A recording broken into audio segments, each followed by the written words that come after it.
देवबंद के अंदर बैरून कोटला कॉलोनी है और ये वर्तमान में मुस्लिम बस्ती है। यहाँ पर कोई हिंदू नहीं रहता। पहले यहाँ पर हिंदू समाज के लोग रहते थे और 1992 में जो दंगा हुआ उसमें हिंदू समाज के लोगों को पलायन करने के लिए वहां के लोगों ने प्रभावित कर दिया, तो वहां से हिंदू समाज के लोग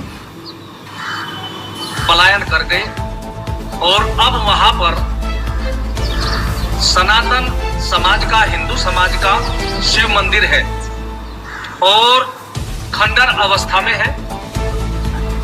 हमने मंदिर को जागृत करने के लिए 9 मार्च का समय निर्धारित किया है। प्रातः 10 बजे मंदिर में हवन होगा और उसके पश्चात उसके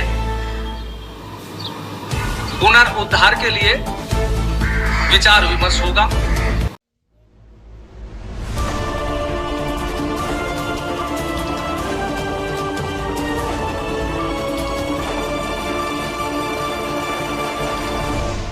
इसमें सामने आ रहा हूं, तो मैं चाह रहा हूं कि ये मेरे समाज का मामला है, ये मेरा समाज खुद उसको अच्छे से सोल्व कर सकता है। तो स्वामी जी का कहना ये है भाई आपके ऊपर उस समय इतना शोषण किया गया कि आपको वहां से छोड़कर जाना पड़ा। ये बिल्कुल, ये शब्द बिल्कुल मैं कहूंगा, मैं इसका बायकॉट करता हूं। ऐसा कुछ नहीं है। उस क्षेत्र को हमारा छोड़ने का ये मतलब नहीं था कि हाँ हमारा शोषण हुआ है, हमारे पे अत्याचार हुआ है, ऐसा कुछ नहीं हुआ। तो 9 मार्च को जो स्वामी जी आ रहे हैं, आह्वान कर रहे हैं, क्या आप उनके साथ रहेंगे या क्या विरोध करेंगे? मैं क्या, मेरे समाज का एक भी बंदा वहाँ पर खड़ा नहीं मिलेगा। हम सब समाज, पूरा देवबंद इसका बायकॉट करता है। सब समाज हमारे साथ है। सबका यही कहना है कि हम उस जगह पर मंदिर का निर्माण कराकर, भूमि पूजन कराकर एक अपने बच्चों के लिए नया विवाद खड़ा करेंगे। कहीं न कहीं जो स्ट्रक्चर है वही विवाद का कारण बनता है और आज भी मौजूद है। उस संबंध में क्या कहना चाहेंगे? देखिएगा, मैं इस बारे में कुछ बहुत ज्यादा नहीं कहूंगा, लेकिन हाँ कुछ लोग ऐसे भी होते हैं कि जो किसी की दुखती पे हाथ रखते हैं। और मैं कहूंगा कि अगर ये मंदिर प्रकरण ऐसे ही चला, 9 मार्च के लिए चला, तो कहीं ना कहीं देवबंद क्षेत्र एक ऐसे विवाद में गिर जाएगा जिसका छींटे सैनी समाज पर भरपूर रूप से आएंगे। कावड़ मार्ग पर नेम प्लेट लगाने को लेकर चर्चाओं में आए स्वामी यशवीर जी एक बार फिर सुर्खियों में आ गए हैं देवबंद के एक मंदिर के प्रकरण को लेकर। क्या है पूरा प्रकरण जानने के लिए हमारे साथ मौजूद है उस मंदिर से जुड़े सैनी समाज के जो अध्यक्ष हैं और तमाम लोग इनके साथ मौजूद हैं। क्या प्रकरण है सर, पहले तो यही बताएं आप, क्योंकि स्वामी जी ने कहा है 9 मार्च को देवबंद पहुंच रहे हैं और आपका समाज का जो बैरून कोटला में मंदिर का एक स्ट्रक्चर है उसे दोबारा से उसका जीर्णोद्धार किया जाएगा, तो क्या कहना चाहेंगे आप संबंध में? देखिएगा शर्मा जी, ऐसा है कि अभी एक कोई मुजफ्फरनगर जनपद के महाराज जी हैं, महंत जी हैं, उनका कहना है कि मैं मोहल्ला बैरून कोटला में एक जो मंदिर है, सैनी समाज का मंदिर है, मैं उसका 9 मार्च को भूमि पूजन जीर्णोद्धार करने के लिए मैं देवबंद पहुंच रहा हूं।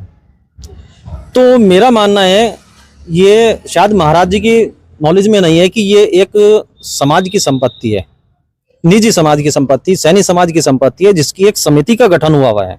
आप उस समिति के क्या है, अपने परिचय भी? मैं उस समिति का एक सदस्य के रूप में काम कर रहा हूं और दूसरी बात, मैं अपने सैनी समाज का जिले का महामंत्री हूं। तो मैं अपने समाज का प्रतिनिधित्व कर रहा हूं। उस समाज के प्रतिनिधित्व के साथ ही मैं उस मसले में इसमें सामने आ रहा हूं। तो मैं चाह रहा हूं कि ये मेरे समाज का मामला है, ये मेरा समाज खुद उसको अच्छे से सोल्व कर सकता है। तो स्वामी जी का कहना ये है भाई आपके ऊपर उस समय इतना शोषण किया गया कि आपको वहां से छोड़कर जाना पड़ा। ये बिल्कुल, ये शब्द बिल्कुल मैं कहूंगा, मैं इसका बायकॉट करता हूं। ऐसा कुछ नहीं है। उस क्षेत्र को हमारा छोड़ने का ये मतलब नहीं था कि हाँ हमारा शोषण हुआ है, हमारे पे अत्याचार हुआ है, ऐसा कुछ नहीं हुआ। दरअसल मैं क्या कहता हूँ कि एक भूमि, निश्चित भूमि है हमारे पास, एक मकान, मेरा एक मकान है, मेरे बच्चे अगर 4 हुए तो चारों को अपनी अपनी वर वधु को साथ रखने के लिए एक अच्छा स्पेस चाहिए, जो हमें वहां पर नहीं मिला। उसको देखते हुए हम, जहां पर हमें अपनी जमीनें थी, हमारी खेती की जमीनें थी, हमने अपना निवास वहां पर बना लिया। जहां जिसके पास ये सुविधा नहीं थी उसने 10 रुपए का वहां से उसका मुआवजा लिया और वहां से अपना स्थानांतरण किया। अच्छा, आपका कहना यह है कि आपकी संख्या वहां पर कम रह गई थी, कुछ ही घर रह गए थे, इसलिए आपने जो आपकी खेती की जमीन जगह कम थी हमारे पास में, ऐसा नहीं हमारी संख्या कम रह गई थी, हमारे पास में रहने के लिए जीवन व्यतीत करने के लिए इतनी भूमि नहीं थी जिसमें हम अच्छे से हम वहाँ खुशहाल रह सके। क्योंकि आज का पढ़े लिखी फैमिली है, एक समय हुआ करता था जिस टाइम पे हम खेती बाड़ी का काम करते थे। आज हमारे नवयुवा जो बच्चे हैं वो पढ़ लिख रहे हैं, उन्हें एक अच्छा वातावरण चाहिए, एक अच्छी कॉलोनी चाहिए। उस कॉलोनी की वजह से ही वो क्षेत्र को वहां से छोड़ के चले। अच्छा, इस समय जो ढांचा वहां पर मौजूद है उसके अंदर मूर्तियां नहीं है, मूर्तियां क्या आप अपने साथ ले गए थे? मूर्तियों की रही बात, मूर्ति जिस टाइम पे हमारे सभी लोग वहां से निकल रहे थे, धीरे धीरे करके एक को देख के एक जा रहे थे, उसमें हमने ये सोचा कि हम अपने आप जब यहाँ से शिफ्ट हो रहे हैं तो हमारे साथ हमारे भगवान जी भी जाएंगे। तो क्योंकि उस मंदिर की नींव हमारे समाज ने खुद रखी थी, अपनी ही धरोहर में रखी थी, अपनी संपत्ति में रखी, तो पैसा लगाया उसी को। वहां से फिर हमने वहां से जो विग्रह थे वहां पर वो उनको अपने साथ लेके चले गए, दूसरे मंदिर में विधि विधान से उनको स्थापित कराया गया। आज वहां पर आपने जो ढांचा वहां पर आज भी मौजूद है और देवबंद में कई बार इसे हटाने की बात भी उठी है, तो वो क्यों नहीं हटाया गया? आपने इस संबंध में अधिकारियों से या जो भी आपके पदाधिकारी आपके कमेटी के उनसे बात नहीं की? देखिएगा, ये मैं कहूंगा कि हमारा अपना निजी सैनी समाज का मामला है, समिति की बात है, वो समिति अच्छे से सोल्व कर सकती है उसको, और समाज बैठेगा, बहुत ही जल्द हम उसका निस्तारण करने जा रहे हैं। कितना समय हो गया सर इसे जो आप वहां से मूर्ति आप लोगों ने हटाई थी? मैं कहूंगा कि लगभग करके 12 वर्ष के करीब होने जा रहा हूँ, 10-12 वर्ष हो गए वहां से मूर्तियों को दूसरी मंदिर में विराजमान किया था। और इसमें आज हमारे साथ सारे सर्व समाज है, इस बात को लेकर सब समाज की सहयोग से ही हम वहां पर दूसरे मंदिर का, एक अच्छे मंदिर का वहां से और दूसरा निर्माण करने जा रहे हैं, जो आप देखेंगे भी। आप कहीं ना कहीं जो स्ट्रक्चर है वही विवाद का कारण बनता है और आज भी मौजूद है, तो उस संबंध में क्या कहना चाहेंगे? देखिएगा, मैं इस बारे में कुछ बहुत ज्यादा नहीं कहूंगा, लेकिन हाँ कुछ लोग ऐसे भी होते हैं कि जो किसी की दुखती पे हाथ रखते हैं। और मैं कहूंगा कि अगर ये मंदिर प्रकरण ऐसे ही चला, 9 मार्च को लिए चला, तो कहीं ना कहीं देवबंद क्षेत्र एक ऐसे विवाद में गिर जाएगा जिसका छींटे सैनी समाज पर भरपूर रूप से आएंगे। तो 9 मार्च को जो स्वामी जी आ रहे हैं, आह्वान कर रहे हैं, क्या आप उनके साथ रहेंगे या क्या विरोध करेंगे? मैं क्या, मेरे समाज का एक भी बंदा वहां पर खड़ा नहीं मिलेगा। हम सब समाज, पूरा देवबंद इसका बाइकाट करता है, सब समाज हमारे साथ है। सबका यही कहना है कि हम उस जगह पर मंदिर का निर्माण कराकर, भूमि पूजन कराकर एक अपने बच्चों के लिए नया विवाद खड़ा करेंगे।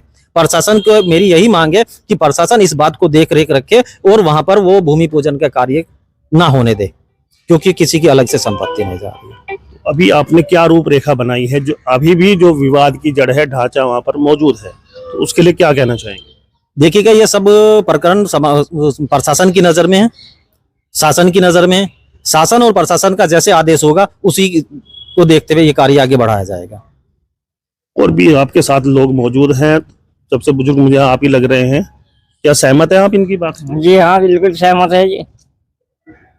आप कुछ कहना चाहेंगे जी? नहीं जी, कुछ नहीं। आप देख सकते हैं तमाम सैनी समाज के लोग यहाँ पर मौजूद हैं और आज देवी कुंड का जो मेन मंदिर परिसर है, यहाँ पर इन लोगों ने एक मीटिंग की है और आने वाली 9 तारीख को लेकर क्या रणनीति इन लोगों ने बनाई है वह आपके सामने मौजूद है। मैं मनदीप रमेश, हकीकत लाइव, देवबंद।